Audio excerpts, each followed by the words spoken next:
Voilà. Je vivais en Côte d'Ivoire depuis un bon nombre d'années, il faut dire depuis ma naissance. Et depuis ce temps-là, j'ai été vraiment accro de la drogue, qu'on appelle communément le tramadol. Il faut dire qu'en Côte d'Ivoire, les gens ont une appellation commune. D'autres l'appellent le Kadhafi et d'autres l'appellent le tramol. Il faut dire que ça n'a pas été facile. J'ai commencé par une prise moyenne de dose. Et avec le temps, mon corps a commencé à tolérer. Il fallait encore la prise d'une dose encore plus élevée.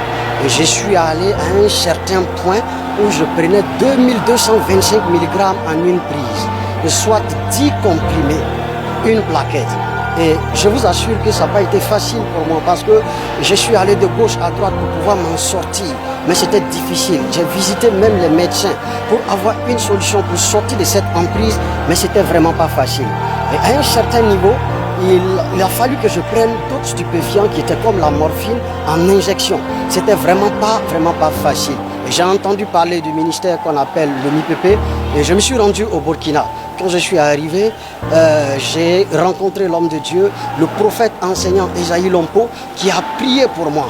Et quand il a fini la prière, je vous assure que depuis ce jour jusqu'à aujourd'hui, nous allons dans la deuxième année maintenant, je n'ai plus jamais eu l'envie de toucher à ces produits, de toucher à tous ces drogues-là. 4 dimanches explosifs de déblocage, miracle, guérison, délivrance et de restauration au ministère international de la parole et de la prière avec le prophète enseignant Esaïe Lompo à Boutenga.